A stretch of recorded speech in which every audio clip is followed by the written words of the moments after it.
नमस्कार। देवरिया की आवाज रेडियो केसरी से प्रस्तुत है स्थानीय हालचाल। पहले मुख्य हालचाल। पुलिस अधीक्षक ने परेड का किया निरीक्षण। अपराध को नियंत्रित करने के लिए एसपी ने की साप्ताहिक समीक्षा बैठक। विद्यालय खेल स्पर्धा में विजेता खिलाड़ी सांसद खेल स्पर्धा में लेंगे भाग। जोर शोर से चल रही है एसआईआर की प्रक्रिया। और कृषि मंत्री ने कई परियोजनाओं का किया लोकार्पण। स्थानीय हालचाल के इस अंक के साथ मैं अनिकेत मिश्र। अब हालचाल विस्तार से। पुलिस अधीक्षक संजीव सुमन के द्वारा पुलिस लाइन देवरिया में प्रशिक्षण प्राप्त कर रहे प्रशिक्षुओं की परेड का निरीक्षण किया गया। इस दौरान परेड की गुणवत्ता, अनुशासन, टर्न आउट एवं ड्रिल की बारीकियों को गहनता से परखा गया।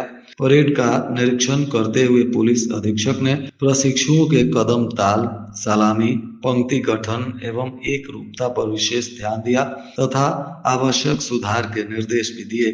पुलिस अधीक्षक ने प्रशिक्षुओं को संबोधित करते हुए कहा कि प्रशिक्षण काल किसी भी पुलिसकर्मी के जीवन की सबसे महत्वपूर्ण अवधि होती है। इस दौरान सीखी गई अनुशासन, शारीरिक दक्षता एवं मानसिक मजबूती आगे चलकर सेवा के दौरान अत्यंत उपयोगी सिद्ध होती है। उन्होंने प्रशिक्षुओं को परेड के साथ साथ शारीरिक व्यायाम, कानून की जानकारी, व्यवहार कुशलता एवं आम जनता के प्रति संवेदनशीलता विकसित करने पर जोर दिया।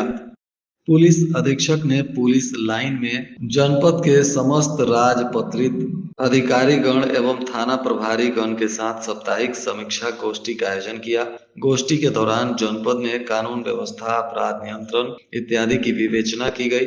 लंबित प्रकरणों के निस्तारण, यातायात व्यवस्था तथा आगामी त्योहारों और कार्यक्रमों की लेकर भी विस्तृत समीक्षा की गई।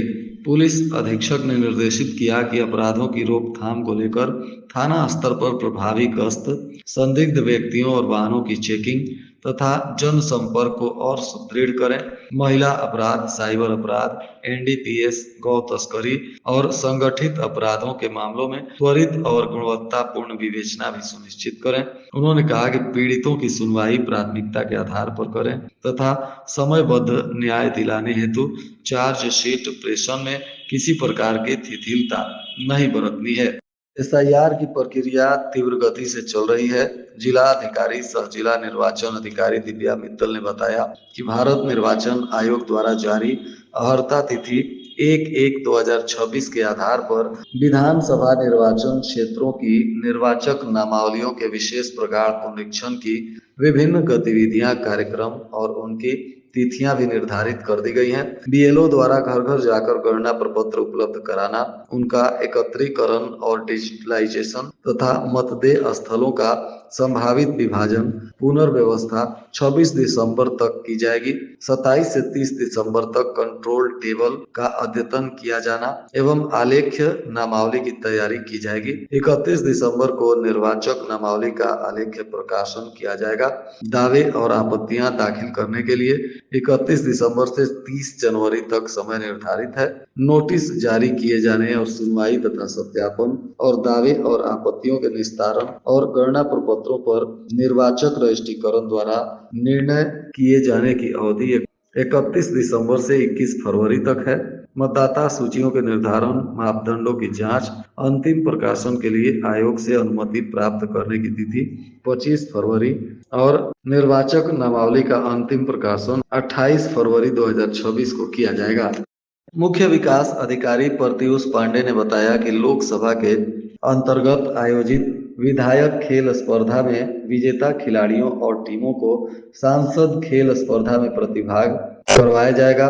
यह प्रतियोगिता रविंद्र किशोर शाही स्पोर्ट्स स्टेडियम में आयोजित होगी। सांसद खेल स्पर्धा के अंतर्गत विधानसभा स्तर पर कुल 8 खेल विधाओं, जिसमें एथलेटिक्स, वॉलीबॉल, कबड्डी, फुटबॉल, भारोत्तोलन, जूडो, कुश्ती और बैडमिंटन को विभिन्न आयु वर्गों के महिला और पुरुष वर्ग के लिए प्रतियोगिताएं आयोजित की जाएंगी, जिनमें विधायक खेल स्पर्धा के विजेता खिलाड़ी टीमें प्रतिभाग करेंगी।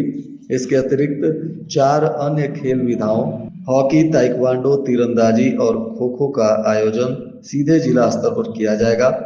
हॉकी, ताइक्वांडो एवं खो खो की प्रतियोगिताएं रविंद्र किशोर शाही स्पोर्ट्स स्टेडियम में आयोजित होगी, जबकि तीरंदाजी प्रतियोगिता का आयोजन net global school, Kanhauli, Rudrapur, Deoria में आयोजित किया जाएगा।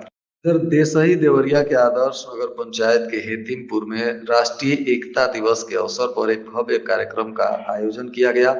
इस दौरान कृषि मंत्री सूर्य प्रताप शाही ने नगर पंचायत की 204.63 लाख रुपए की परियोजनाओं का लोकार्पण किया, जिसमें छोटी गंडक नदी पर घाट के लिए 16.59 लाख रुपए की लागत से निर्मित सरदार वल्लभ भाई पटेल की प्रतिमा और पार्क, 141.43 लाख रुपए की लागत से बने छठ घाट, 38.73 लाख रुपए की लागत से नदी घाट पर विकसित पार्क और 6.68 लाख रुपए की लागत से 20 मीटर ऊंचे तिरंगे की स्थापना शामिल है। कृषि मंत्री ने हजारों लोगों के साथ एकता यात्रा में भी सहभागिता किया। यह एकता यात्रा अकटहिया शिव मंदिर परिसर से प्रारंभ होकर नगर पंचायत के विभिन्न चौक चौराहों से गुजरते हुए लौह पुरुष सरदार वल्लभ भाई पटेल पार्क, छोटी गंडक नदी घाट पर पहुंचकर संपन्न हुई। सलेमपुर में पीएम श्री केंद्रीय विद्यालय चेरो सलेमपुर का स्थापना दिवस हर्षोल्लास के साथ मनाया गया। इस अवसर पर विद्यालय के छात्रों ने भव्य सांस्कृतिक कार्यक्रम भी प्रस्तुत किए, जहां मेधावी छात्रों को सम्मानित भी किया गया। कार्यक्रम का शुभारंभ बुद्ध पीजी कॉलेज कुशीनगर के सेवानिवृत्त शिक्षक और मुख्य अतिथि डॉक्टर पीके तिवारी ने किया। विशिष्ट अतिथि में विद्यालय के संस्थापक प्राचार्य S N Shukla, saint Xavier school के प्रधानाचार्य विजेंद्र शुक्ल और रामरूप प्रसाद ने दीप प्रज्वलन कर किया। विधि के पंचम सेमेस्टर की परीक्षा में नकल करते हुए कक्ष निरीक्षक ने एक छात्रा को पकड़ लिया। वे अपने सामने हस्तलिखित चिट रख कर नकल कर रही थी। उसके पकड़े जाने के बाद केंद्राधीक्षक ने उसे परीक्षा से रेस्टिकेट कर दिया। मामला संत विनोबा स्नातकोत्तर महाविद्यालय का है, जहां एलएलबी के 5वें सेमेस्टर में प्रोफेशनल एथिक्स एवं प्रोफेशनल काउंटिंग सिस्टम की परीक्षा चल रही थी। परीक्षा सुबह की पाली में 9 से 12 के बीच आयोजित की गई थी, जहां 135 परीक्षार्थी पंजीकृत थे और इनमें से 134 परीक्षार्थियों ने परीक्षा दी और एक ने परीक्षा छोड़ दिया। इसी दौरान एक छात्रा को नकल करते हुए पकड़ा गया। सेवानिवृत्त कर्मचारी शिक्षक समन्वय समिति व Uttar Pradesh government pensioner welfare organisation ने कलेक्टेरिएट में पहुंचकर प्रधानमंत्री को संबोधित विभिन्न मांगों का ज्ञापन जिलाधिकारी को सौंपा। इसमें वित्त विधेयक 2025 में पेंशनरों में तिथि के आधार पर विभेद पैदा करने वाले अंश को हटाकर केंद्रीय 8वें वेतन आयोग के गठन के नोटिफिकेशन में पेंशन पुनरीक्षण एवं लाभों को शामिल करने की मांग की गई है। राज्य कर्मचारी संयुक्त परिषद के प्रदेश उपाध्यक्ष रामायण राय ने संगठन की एकता पर जोर देते हुए कहा कि संगठन के संघर्ष से ही उपलब्धियां मिली हैं और उन्हें बनाए रखने को फिर से संघर्ष करना होगा। नगर पंचायत अध्यक्ष कांति सिंह ने पीएम श्री कंपोजिट विद्यालय के 2 मंजिला कक्षा का लोकार्पण किया। इस दौरान उन्होंने कहा कि प्रदेश सरकार शिक्षा के प्रति कटिबद्ध है। सरकार गरीब बच्चों की बेहतर शिक्षा के लिए विद्यालयों को मॉडल विद्यालय बनाकर शिक्षा को बढ़ावा दे रही है। खंड शिक्षा अधिकारी पंकज कुमार सिंह ने कहा कि शिक्षा विभाग ग्रामीण इलाकों के बच्चों को गुणवत्तापूर्ण शिक्षा प्रदान करने के लिए कई महत्वाकांक्षी योजनाएं चला रहा है। कार्यक्रम की अध्यक्षता भाजपा के मंडल अध्यक्ष हरीश शाही और संचालन शिक्षक मोहम्मद रफीक खान ने किया। जिले के उसरा बाजार इंडस्ट्रियल एरिया में स्थित शराब बनाने वाली फैक्ट्री पर मंगलवार की सुबह इनकम टैक्स के अधिकारियों ने छापा डाला। सीतापुर की एक कंपनी पीएससी के साथ टीम के फॉरएवर डिस्टिलरी प्राइवेट लिमिटेड में प्रवेश किया। सुबह सुबह छापा पड़ने से वहां हड़कंप मच गया। विभाग के अधिकारी अभी अंदर बैठे हुए हैं और कंपनी के अधिकारियों का इंतजार कर रहे थे। सूत्रों की माने तो कंपनी के कुछ अधिकारियों और कर्मचारियों के मोबाइल भी जब्त कर लिए गए। छापा डालने वाले अधिकारी हालांकि इस छापेमारी के बाद से कोई आधिकारिक रूप से बयान जारी नहीं किए हैं। बरियारपुर थाना क्षेत्र में वारंटी की गिरफ्तारी के दौरान एक दरोगा पर युवक से अभद्रता करने और थप्पड़ मारने का आरोप लगा। इस घटना का वीडियो भी सामने आ गया। बताया जा रहा है कि बरियारपुर थाने से एक दरोगा और एक सिपाही मीर गांव में एक वारंटी को गिरफ्तार करने पहुंचे थे। इसी दौरान किसी बात को लेकर पुलिस और ग्रामीणों के बीच कहासुनी हो गई। आरोप है कि बहस के दौरान दरोगा ने एक युवक को थप्पड़ मार दिया, गाली देते हुए अभद्रता भी किया। वीडियो में कथित तौर पर दरोगा युवक को थप्पड़ मारते और अभद्र भाषा का प्रयोग करते हुए दिखाई दे रहा है। वीडियो में आसपास के कई ग्रामीण भी मौजूद नजर आ रहे हैं। बताया जा रहा है किसी ने इस घटना को अपने मोबाइल फोन में रिकॉर्ड कर लिया। ग्रामीणों का कहना है कि पुलिस को कानून के दायरे में रहकर ही कार्रवाई करनी चाहिए। वहीं कुछ लोगों का मानना है कि मौके पर तनाव की स्थिति भी उत्पन्न हो गई थी, जिसके चलते विवाद बढ़ गया। बरहज नगर के 6 प्रमुख वार्डों में खराब पड़ी स्ट्रीट लाइटों की मरम्मत अब कर दी गई।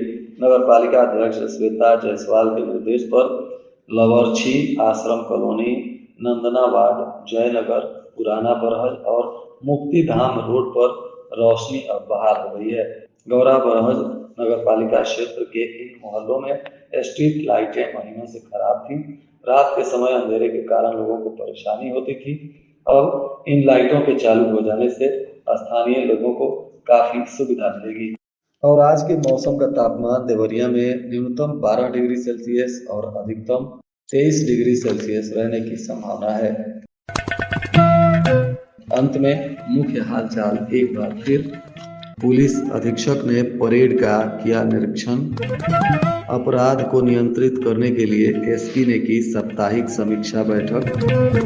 विद्यालय खेल स्पर्धा में विजेता खिलाड़ी सांसद खेल स्पर्धा में लेंगे भाग। जोर शोर से चल रही है एसआईआर की प्रक्रिया।